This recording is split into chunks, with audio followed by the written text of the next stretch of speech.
बच्चों, पिछली कक्षा में हमने ट्रेडिंग अकाउंट और पीएनएल अकाउंट बनाकर सकल लाभ और शुद्ध लाभ निकालना सीखा था। आज के वीडियो में हम सीखेंगे परिचालन लाभ। बिल्कुल, परिचालन लाभ क्या है? अगर इसके बारे में बात की जाए तो परिचालन लाभ ऐसा लाभ है जो केवल व्यापारिक क्रियाओं का लाभ है, यानी आपके व्यापार की जो मुख्य संचालन क्रिया है उससे होने वाला लाभ परिचालन लाभ है। आपको इस तरीके से नहीं समझ में आ रहा है तो हम एक उदाहरण लेते हैं। मान लीजिए आप एक कपड़े के व्यापारी हैं, तो कपड़े के व्यापार से संबंधित जो भी लाभ होगा वो परिचालन लाभ होगा। इसके अलावा अगर कोई एक्स्ट्रा लाभ, जैसे कि आप कह सकते हैं कि मान लीजिए आपके व्यापार में कंप्यूटर पुराना हो गया था जिसका मूल्य आपकी पुस्तकों में 6,000 रुपए था और आपने उसे 8,000 में बेचा, तो 2,000 का जो लाभ हुआ है वो लाभ तो है, लेकिन वो परिचालन लाभ, शुद्ध लाभ का भाग है लेकिन परिचालन लाभ का भाग नहीं है। परिचालन लाभ ऐसा लाभ होता है जो व्यापारिक संचालन क्रियाओं से कमाया जाता है तथा इसमें असाधारण मदों, असाधारण आयों और असाधारण हानियों पर ध्यान नहीं दिया जाता। कुल मिलाकर जब आप सकल लाभ में से समस्त खर्चे घटाते हैं, चाहे वो व्यापार से संबंधित हैं या व्यापार से संबंधित नहीं है, तो वो जो लाभ निकल कर आता है वो शुद्ध लाभ निकल कर आता है, उसे कहते हैं नेट प्रॉफिट। कई बार बिजनेस में कुछ ऐसी एक्टिविटीज होती हैं जिनका व्यापारिक संचालन क्रियाओं से संबंध नहीं होता। जैसे मैंने उदाहरण दिया कि आप एक आप एक कपड़े के व्यापारी हैं, लेकिन आपके व्यापार में एक कंप्यूटर पुराना था जिसे आपने उठाकर विक्रय कर दिया और उससे आपने लाभ कमाया, तो वो लाभ तो है लेकिन वो परिचालन लाभ नहीं है। तो आइए बात करते हैं परिचालन लाभ की। प्रचालन या परिचालन लाभ, जिसे इंग्लिश में कहा जाता है ऑपरेटिंग प्रॉफिट, ऐसा लाभ व्यवसाय की सामान्य संचालन क्रियाओं से अर्जित किया जाता है। सामान्य संचालन क्रियाएं, यानी कि अगर आप कपड़े के व्यापारी हैं तो आपके लिए कपड़ा बेचना एक सामान्य संचालन क्रिया है। आप किसी और चीज के व्यापारी हैं तो वो चीज बेचना आपके लिए सामान्य संचालन क्रिया होगी। परिचालन लाभ की गणना करते समय असाधारण मदों को ध्यान में नहीं रखा जाता, केवल सकल लाभ में से संचालन क्रियाओं से संबंधित अप्रत्यक्ष व्ययों को ही घटाया जाता है। जब आप सकल लाभ में से समस्त अप्रत्यक्ष व्ययों को घटा देते हैं तो वो आपका कहलाता है शुद्ध लाभ, लेकिन जब आप सकल लाभ में से केवल परिचालन क्रिया वाले खर्चे घटाएंगे तो वो निकल कर आएगा परिचालन लाभ। परिचालन लाभ कर एवं ब्याज से पूर्व का लाभ होता है, यानी ऑपरेटिंग प्रॉफिट ऐसा प्रॉफिट है जिसमें से टैक्स और इंटरेस्ट नहीं घटा हुआ होता है। असाधारण हानियां जैसे आग से हानि, स्थायी संपत्ति के विक्रय से हानि आदि मदों का परिचालन लाभ की गणना करते समय ध्यान नहीं रखा जाता, जबकि शुद्ध लाभ की गणना करते समय ध्यान रखा जाता है, अर्थात इन्हें सकल लाभ में से घटाया नहीं जाता है। अब यदि किसी प्रश्न में आपसे परिचालन लाभ भी पूछ लिया, सकल लाभ के साथ साथ शुद्ध लाभ के साथ साथ परिचालन लाभ भी पूछ लिया, तो आपके पीएनएल के फॉर्मेट में थोड़ा सा आपको चेंज करना है। आपको सकल लाभ पीएनएल में इधर ट्रांसफर करना है और फिर इधर से सारे खर्चे वो ही लिखने हैं जो परिचालन क्रिया से संबंधित हैं, और फिर जो लाभ निकल कर आ रहा है उसे आपको नेट प्रॉफिट ना कहकर ऑपरेटिंग प्रॉफिट कहना है, और फिर उस ऑपरेटिंग प्रॉफिट में से जो और खर्चे बच गए जो गैर परिचालन है उन्हें घटाना है, फिर निकल कर आएगा नेट प्रॉफिट। यानी क्रम से निकलेंगे, सबसे पहले निकलेगा सकल लाभ, फिर निकलेगा परिचालन लाभ और फिर निकलेगा शुद्ध लाभ। इसे सूत्र रूप में इस तरीके से कैलकुलेट किया जा सकता है कि सकल लाभ में से केवल अगर आप परिचालन व्यय घटाएं और परिचालन आय जोड़ें। अब आप बोलेंगे सर परिचालन आय तो केवल विक्रय होती है। बिल्कुल, परिचालन आय केवल विक्रय ही होती है, लेकिन मान लीजिए आपको अपने देनदारों से बट्टा प्राप्त हुआ तो वो भी परिचालन आय का भाग है। तो अगर कोई परिचालन आय प्राप्त हुई है तो उसे जोड़ लेना, और यदि और जितने भी परिचालन केवल परिचालन या संचालन व्यय हैं वो ही आपको लेस करने, तो जो प्रॉफिट निकल कर आएगा स्टूडेंट्स वो कौन सा प्रॉफिट निकल कर आएगा? Operating profit. और अगर आपको ऑपरेटिंग प्रॉफिट नेट प्रॉफिट की सहायता से निकालना है तो नेट प्रॉफिट तो वो होता है जिसमें से सभी खर्चे घटा दिए, परिचालन और गैर परिचालन। तो नेट प्रॉफिट में गैर परिचालन व्ययों को वापस जोड़ दें, और यदि कोई गैर परिचालन आय आप को प्राप्त हुई है तो उसे घटा दें। इन दोनों ही सूत्रों को आपके उदाहरण संख्या 7 से मैं समझाऊंगा। चलिए बात करते हैं उदाहरण संख्या 7 की।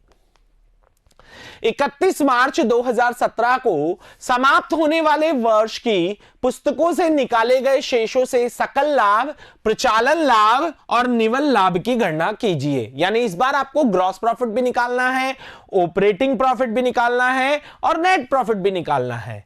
आइए मदों की बात करते हैं। आपको सेल्स दे रखी है 75,250, ओपनिंग स्टॉक 7600, परचेज रिटर्न जो क्रय वापसी है 250, छपाई और लेखन सामग्री प्रिंटिंग स्टेशनरी 250, विविध व्यय जो कि पीएनएल का आइटम है 200, एडवर्टाइजमेंट 1800, ऑफिस एक्सपेंसेस 1600, निवेश के विक्रय पर लाभ। ये देखिए, ये एक ऐसी मद है जो आपको लाभ हुआ, आपको प्राप्ति हुई है, लेकिन ये संचालन क्रिया का लाभ नहीं है, तो सबका ऑपरेटिंग प्रॉफिट निकालते समय इसे शामिल नहीं किया जाएगा। ये चीज आपको समझनी है।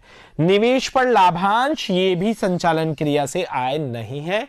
क्रय ये व्यापार का खर्चा है, विक्रय वापसी, किराया, सैलरी, ट्रेवलिंग एक्सपेंसेस, कमीशन आपका दे रखा है 150 रुपए, वेजेज आपको 2600 रुपए दे रखी है और डेप्रिसिएशन आपको 800 दे रखा है। और पुराने फर्नीचर के विक्रय पर हानि, आपने अपने व्यापार में से पुराना फर्नीचर उठाकर बेचा है तो उसके विक्रय से अगर आपको कोई हानि हुई है तो वो भी गैर परिचालन लॉस है। अब अगर यहां बात करें तो कमीशन आपने पेड किया है स्टूडेंट्स 150 ही ध्यान रखिएगा, और आपको क्लोजिंग स्टॉक दे रखा है 8000 रुपए। आइए शुरुआत करते हैं। सबसे पहले हमें ट्रेडिंग अकाउंट बनाना है। ट्रेडिंग अकाउंट के लिए हम ओपनिंग स्टॉक ले लेंगे, सेल्स में से सेल्स रिटर्न लेस करेंगे, यानी 75,250 में से 1250 लेस करेंगे, और परचेज जो दे रखे 32,250 उसमें से परचेज रिटर्न लेस करेंगे। उसके बाद में और कौन से खर्चे हैं जो ट्रेडिंग अकाउंट में आएंगे, ऐसा कोई भी खर्चा, वेजेज है जो ट्रेडिंग अकाउंट में आएगी, और आपको क्लोजिंग स्टॉक दे रखा है 8000 रुपए, वो भी आपको ट्रेडिंग अकाउंट के बाय की तरफ लिखना है। चलिए तो शुरू करते हैं। सबसे पहले बनाते हैं ट्रेडिंग अकाउंट। ट्रेडिंग अकाउंट में ओपनिंग स्टॉक हमें जो दे रखा है वो दे रखा है 7600 रुपए। परचेज की अगर बात करो स्टूडेंट्स तो 32,250 परचेज है और क्रय वापसी दे रखी है 250, तो परचेज का अमाउंट आ जाएगा 32,000 रुपए। इसके बाद में वेजेस की अगर बात की जाए तो वेजेस का अमाउंट आपको दे रखा है 2600 रुपए।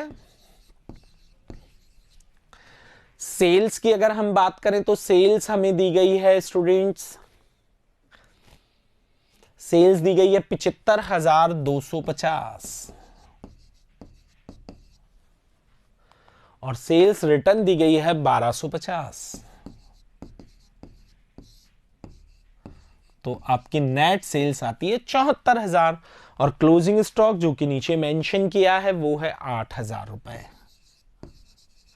ट्रेडिंग अकाउंट की और कोई मद नहीं है स्टूडेंट्स। बाकी सभी मदें जैसे प्रिंटिंग स्टेशनरी पीएनएल में आएगी, मिसलेनियस एक्सपेंसेस पीएनएल में, एडवर्टाइजमेंट पीएनएल में, ऑफिस एक्सपेंसेस पीएनएल में आएंगे, rent, salary, travelling expenses, commission, ये सभी पीएनएल की मदें हैं, डेप्रिसिएशन वगैरह सभी पीएनएल की मदें हैं।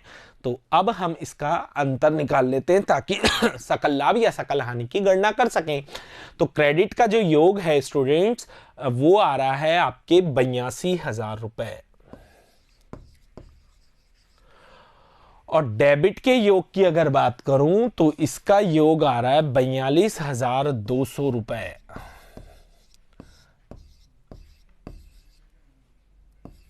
आपका ग्रॉस प्रॉफिट है 39,800 और टोटल लगा दें 82,000 और 82,000। अब आगे बढ़ाते हैं स्टूडेंट्स। हम जा रहे हैं अब अपनी पीएनएल में जिसमें हम अपना ग्रॉस प्रॉफिट ट्रांसफर करेंगे। तो यहां बात करते हैं ग्रॉस प्रॉफिट जो कि हमारा है 39,800। अब इसमें यहां पर जो खर्चे लिखने हैं अभी आपको ध्यान रखिएगा, क्योंकि यहां पर परिचालन लाभ पूछा गया है तो थोड़ी सी सावधानी रखनी होगी। आपको केवल परिचालन क्रिया से संबंधित ही खर्चे यहां पर रखने हैं, और अगर कोई आय यहां पर रखनी है तो वो परिचालन क्रिया की रखनी है, जैसे डिस्काउंट रिसीव्ड आप रख सकते हैं, समझ रहे।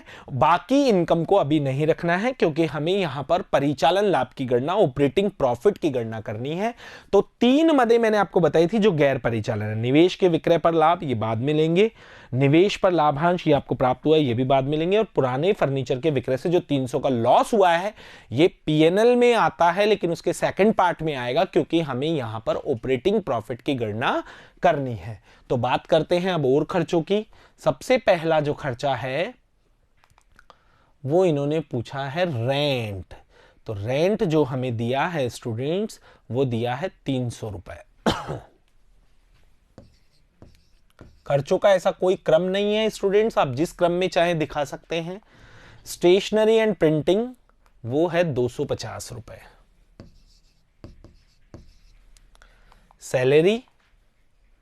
सैलरी आपको दी गई है 3000 रुपए। मिसलेनियस एक्सपेंसेस, विविध व्यय, ये आपको दिए गए हैं 200 रुपए। ट्रेवलिंग एक्सपेंसेस, ये आपको दिए गए हैं स्टूडेंट्स 500।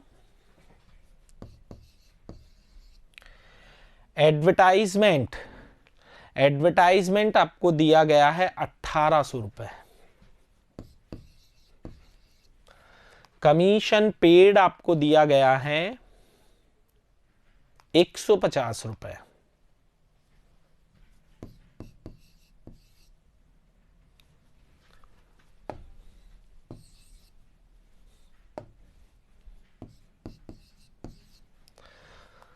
ऑफिस एक्सपेंसेस, कार्यालय के व्यय, जो कि आपको दे रखे हैं 1600 रुपए। और अब है डेप्रिसिएशन की बारी, जिसका अमाउंट आपको बताया गया है 800 रुपए। ये सभी खर्चे व्यापारिक परिचालन क्रिया का भाग है। अब ग्रॉस प्रॉफिट में से ये परिचालन खर्चे घटाएंगे। हमने गैर परिचालन 2 आय दे रखी है, एक निवेश पर लाभांश, एक निवेशों को बेचने से लाभ। उसे अगर हमें यहां पर नेट प्रॉफिट निकालना होता, ऑपरेटिंग प्रॉफिट नहीं निकालना, तो हम दोनों इनकम को यहां लिख देते और loss on sale of furniture को यहां लिख देते और अंतर की सीधी राशि निकल कर आती नेट प्रॉफिट। लेकिन हमें ऑपरेटिंग प्रॉफिट निकालना है तो हमें असाधारण मदों को, गैर परिचालन मदों को अभी अलग रखना होगा। उनका समायोजन हम बाद में करेंगे ताकि हम ऑपरेटिंग प्रॉफिट निकाल सकें। तो अब हम जोड़ बाकी की बात करें तो क्रेडिट का जोड़ आ रहा है 39,800 और डेबिट में अगर इन सब मदों को मैं जोड़ता हूं तो इसका योग आ रहा है 8,600 रुपए और अंतर इसका आ रहा है स्टूडेंट्स 31,200। तो आपका ऑपरेटिंग प्रॉफिट का अमाउंट होगा 31,200 रुपए और दोनों तरफ से आप टोटल लगा दीजिए 39,800।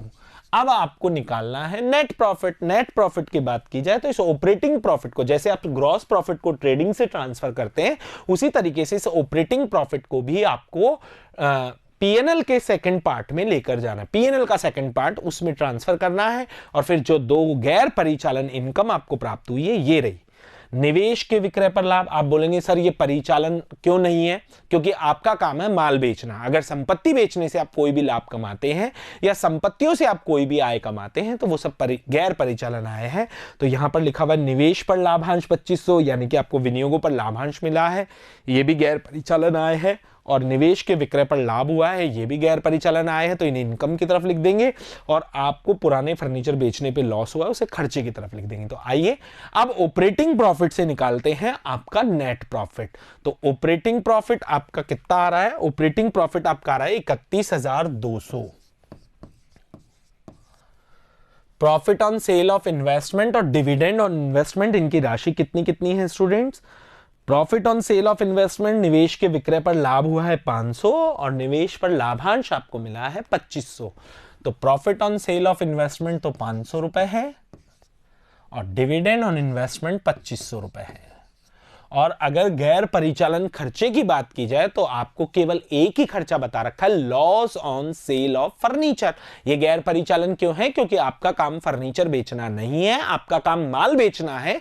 लेकिन व्यवसायिक गतिविधि के दौरान यदि आपने किसी स्थायी संपत्ति को बेचा है तो उससे अगर आपको लॉस हुआ है तो नेट प्रॉफिट की गणना करते समय उसे घटाएंगे, लेकिन ऑपरेटिंग प्रॉफिट की गणना करते समय नहीं घटाएंगे। तो इसलिए हमने ऑपरेटिंग प्रॉफिट निकालते समय नहीं घटाया था, लेकिन अब हमें नेट प्रॉफिट की गणना करनी है तो इसे अब लेस करेंगे। तो यहां लिख देंगे आप 300। अब आप इसका योग लगा ले, ये आ रहा है स्टूडेंट्स 34,200, और जब 34,200 में से आप 300 लेस करते हैं तो आपका नेट प्रॉफिट आता है 33,900 रुपए। ये हो गया 34,200। अब स्टूडेंट्स आपका मैं बताना चाहूंगा, यहां पर जो नेट प्रॉफिट आया है वो आया है 33,900। अगर यहां पर आपकी नॉन ऑपरेटिंग इनकम की बात की जाए तो वो है 3,000, और अगर नॉन ऑपरेटिंग एक्सपेंसेस की बात की जाए तो वो 300 है। मैं आपको इस फॉर्मूले को समझाना चाहता हूं कि आपको मैंने ये फॉर्मूला बताया कि नेट प्रॉफिट से भी ऑपरेटिंग प्रॉफिट निकाल सकते हैं। कैसे? नेट प्रॉफिट प्लस गैर परिचालन व्यय, यानी नेट प्रॉफिट में अगर आपको इसे ऑपरेटिंग प्रॉफिट में बदलना है तो जो गैर परिचालन व्यय आपने इसमें से घटाए हैं उसे वापस जोड़ दीजिए, और जो गैर परिचालन आय आपने जोड़ी है उसे लेस कर दीजिए। यानी मैं आपको अब ये सूत्र समझा सकता हूं, देखिए कैसे। यहां अगर बात की जाए तो आपका नेट प्रॉफिट 33,900 है। यदि उसमें आप गैर परिचालन व्यय को जोड़ते हैं प्लस 300 रुपए तो ये आता है आपका 34,200, और इसमें से गैर परिचालन आय जो जुड़ी हुई है उसे घटाते हैं तो 3,000 रुपए, तो ये आपका आता है 31,200, जो कि आपका ऑपरेटिंग प्रॉफिट है। यानी नेट प्रॉफिट की सहायता से भी आप ऑपरेटिंग प्रॉफिट निकाल सकते हैं। और जो इसका पहला फॉर्मूला मैंने आपको बताया था कि सकल लाभ माइनस, ये देखिए आप देख सकते हैं, gross profit minus operating expenses plus operating income, ये तो आपने किया ही है। अगर आप अपने ट्रेडिंग अकाउंट को देखेंगे, ट्रेडिंग अकाउंट के बाद पीएनएल अकाउंट को देखेंगे तो ये आपका ग्रॉस प्रॉफिट है, और यहां पर आपने जितने भी खर्चे यहां तक लिखे हैं ये सारे के सारे कौन से खर्चे हैं? ऑपरेटिंग एक्सपेंसेस हैं।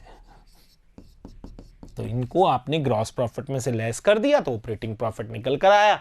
कोई ऑपरेटिंग इनकम नहीं है, नहीं उसे जोड़ा जाता। तो आशा करता हूं स्टूडेंट्स आपको परिचालन लाभ ढंग से समझ में आया होगा। अगले वीडियो में हम बात करेंगे चिट्ठे की तुलन पत्र की। तब तक के लिए धन्यवाद।